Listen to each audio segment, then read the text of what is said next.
let me quickly review what is export of service. 5 condition. Supplier in India, recipient out of India, place of the supply is out of India, amount can be foreign currency or it can be in INR wherever permitted by Reserve Bank of India.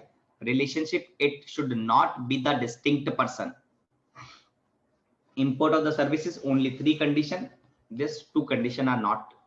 So we have discussed in very length at the time of the place of the supply chapter. So I'm skipping that. Now case study. And now our main knowledge would be checked in this point, in this example. Now try to understand. Sir, there is a one branch in India. There is a one branch in India and there is head office in UK. This head office has received one order from the customer located in UK. He has given the order. Like say software development or something like IT services. He has agreement with this party. After completion of the work, he will raise the tax invoice or he will raise the invoice to UK party and UK will make the payment to the head office in UK. No question of the GST on this part because transaction is between non-taxable territory to non-taxable territory. No question.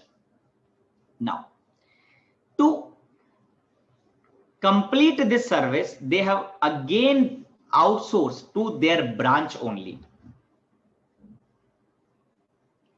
Head office in the UK has transferred this work to the branch in India. And now the branch office has completed this service with the UK customer, for which branch is raising the tax invoice or only invoice to the UK head office, and UK head office is making the payment to the branch in India in the foreign currency. Now, please note one thing. This is very important and change your view. This branch is registered as a branch office of the foreign company.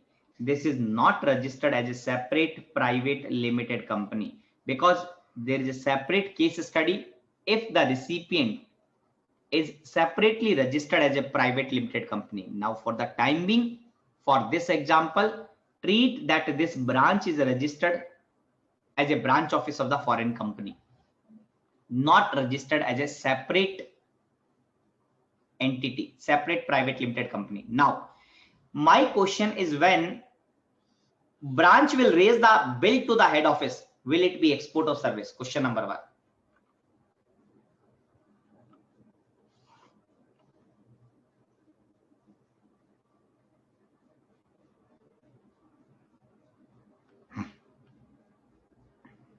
Will it be export of service? Answer is no, because they are the distinct person. So the 5th condition not satisfied. Then branch would be liable to pay the IGST. In that case, the branch would be liable to pay the IGST. Bhatnagarji reason. Bhatnagarji reason, because majority are saying yes. Sheikh Saab reason.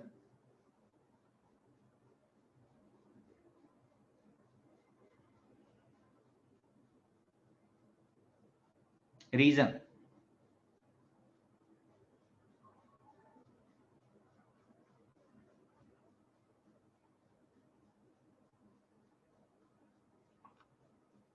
There is no concept of the reverse charge. It is not a reverse charge at all. It is not a reverse charge. It is forward. It is because the branch is the supplier, not the recipient. Branch earning in the foreign currency. So what? It will not matter, ma'am. It will not matter. But Nagarji, that is okay. But is there any reason? Is there any specific reason? Okay, fine. The answer is no. Again, the answer is no. Why no? This is very important. The new serial number under the exemption notification is inserted in 2018, integrated tax rate. What was that notification? if services supplied by an establishment of a person in India to any establishment of that person outside India, which are treated as establishment of the distinct person, then service would be exempted. If the service is exempted, then there is no question of the GST. Is there any compliances? Is there any additional compliances because of the outward supplies exempted?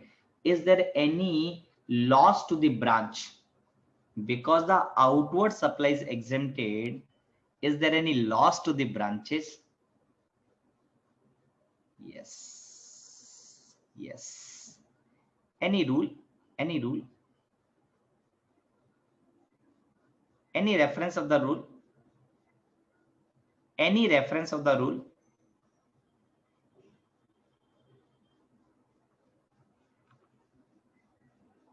Yes. At one side you can say it is a goods, but I can say second side it is bad because of the, as per the rule 4243, he has to reverse ITC to the extent of the exempt supply. Great, thank you so much. We will take the example after this.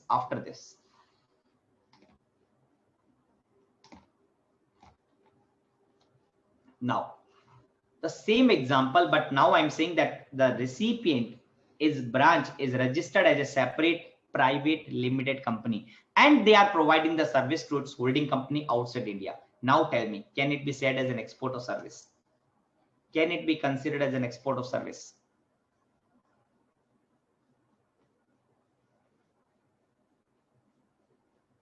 Answer is yes.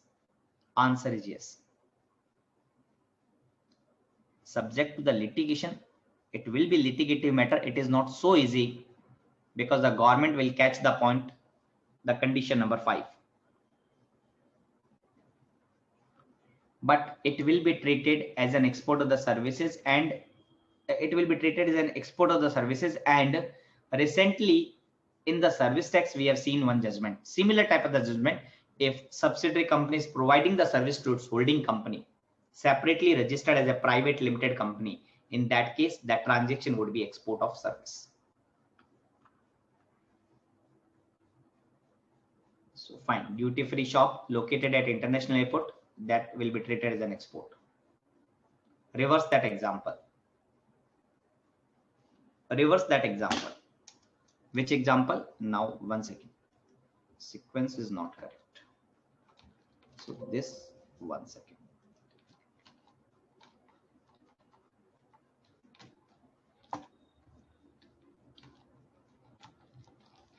Reverse this example. It means the first example in which we are saying that transaction is exempted, transaction is not export, transaction is exempted, rule 4243 would be applicable. This example. Correct? This example. Now I'm reversing this example. It means now the head office is raising the bill to the branch and branch is making the payment. Whether any GST applicability. Head office is raising the bill to the branch, branch is making the payment.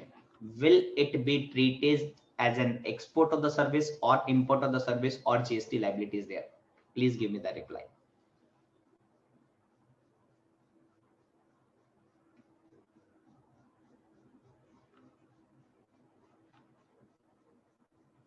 Answer is RC. Think about when I am reversing this transaction, so service provided by the branch to the head office, GST law is saying it is not export. And if I just revert the example, then government is saying, yes, it is an import of service. And they are asking me to pay the taxes. Why, sir? Even in the first situation, I'm bringing the foreign currency. But yes, it is the law. Last case study. Suppose I'm exporting the goods or I'm exporting the services to the Nepal or Bhutan. Just think that you are on the day 1, 1st July 2017. You are supplying the goods to the Nepal or Bhutan. Will it be export? Will it be export of the goods? Because you will receive the amount in the Indian rupees. Will it be export of the goods? Will it be export of the goods? Will it be export of the goods? Reason. Almost all are saying reason. A reason, even the amount is not received in the foreign currency, still it is export of the goods. You all are right. Why? That there is no condition attached. That there is no condition attached. नहीं sir. नहीं sir. Treaty के कारण नहीं. Not because of the treaty. Not because of the RBI. Not because of the RBI. Just tell me, what is the definition of the export of the goods? What is the definition of the export of the goods? Goods I'm talking about. Movement from India to out of India. That's it. Whether they are talking about amount should be received in the foreign currency? No. They are not talking about any condition that amount should be received in the foreign currency. So it means there is no condition attached. Therefore, my supply to the Nepal or Bhutan will always be export of the goods. There is no condition attached that amount should be received in the foreign currency for export of the goods. Yes, they have added new rule or new proviso in case of the refund only, sir. In case of the refund only. But I'm talking about for export of the goods, there is no requirement in the definition itself. Now, next point. You are providing the service. Will it be export?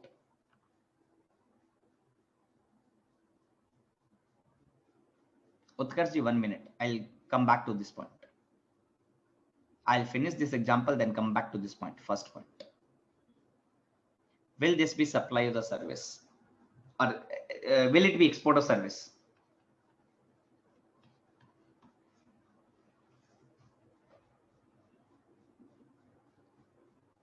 Only to reply. Assume that I'm sitting in the prior to 1st Feb 2019.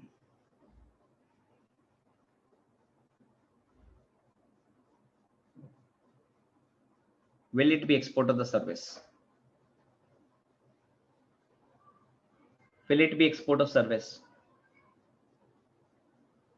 Answer is no. Because for export of the service, the fourth condition is saying that amount should be received in the foreign currency. Prior to 1st Feb 2019, there was no relaxation that RBI, if giving the permission, amount can come in the Indian rupees. No relaxation. That amendment was on 1st Feb 2019. On 1st Feb 2019, now in the export of the service, they are adding that amount can come in Indian rupees if RBI permitting. Now I can say it is export of service.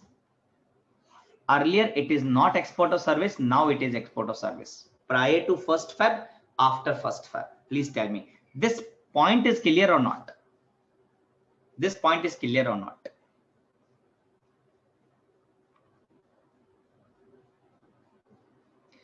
Correct. Only for the Nepal and Bhutan. Just I've taken one example. So RBI might be giving the permission in various situations.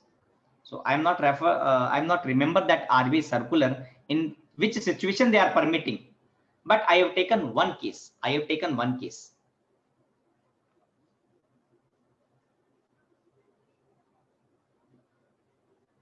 I think there was a RBI circular of 2015.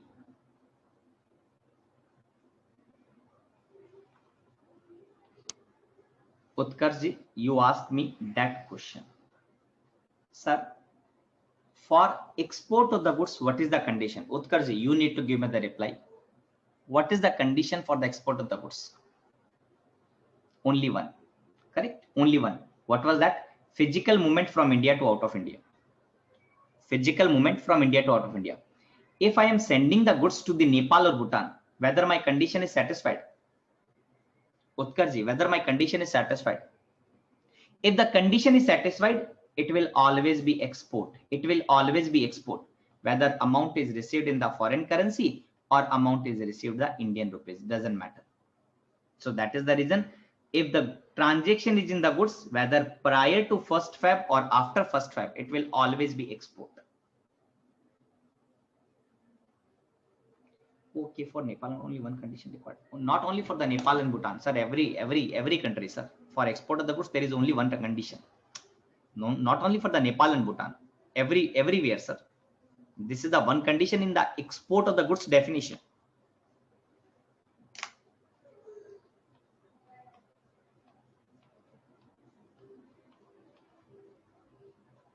That I will discuss. Yes. Now we need to move the what is the deemed export. So try to understand and this because it will very helpful when I will explain the GSTR 3B. What is the deemed export? Sir, as per section 47. As per section 47, if the following conditions are satisfied: notification, goods does not leave India, and payment is received in any currency if the goods are manufactured in India. So the transaction should be in the goods. It should be notified category. Goods remain within India. Amount, there is no condition. Manufacturing is required. In that case, that will be deemed export. In which scenario? The situation which has been notified. They've issued one notification, 48. The 4 categories of the transaction has been notified. First category, if the supply is being made against advance authorization, against EPCG license, supply of the capital goods against EPCG license, supply of the goods by a registered person to the EOU unit, export oriented unit, or supply of the gold by bank or PSU specified in the notification. So it means these 4 transactions are,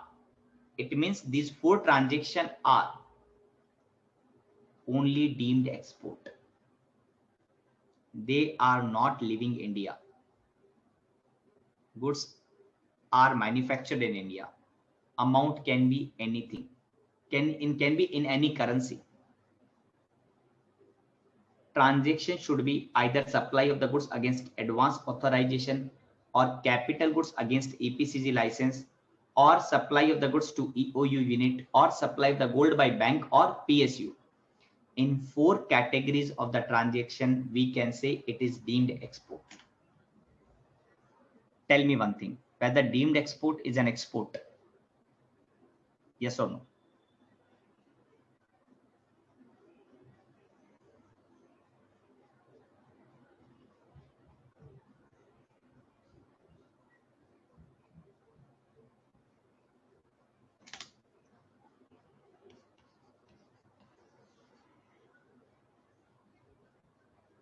My question, whether deemed export is export. Sir, what is the condition for export? Let's say goods. It should be physically moved from India to out of India. That was the condition for export. And what was the condition for deemed export? Goods does not leave India. Can deemed export be export? No. No. Because it is in India only, na? Okay, tell me one thing. Can deemed export be treated as a zero rated supply?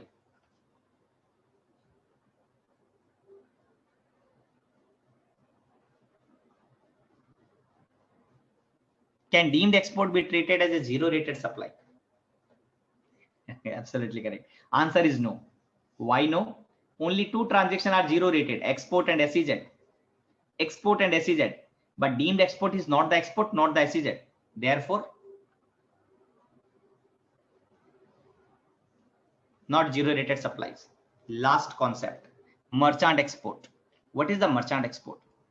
Sir, if A supply to B, both are in India, and B is the trader, and B supply to Mr. John of UK. Repeating again, A from Delhi, B from Mumbai, supplying the goods, and B as it is in the same form, he is exporting the goods. Transaction between A and B is the deemed export, kindly confirm. And transaction between B and Mr. John is actual export. Transaction between A and B is the deemed export.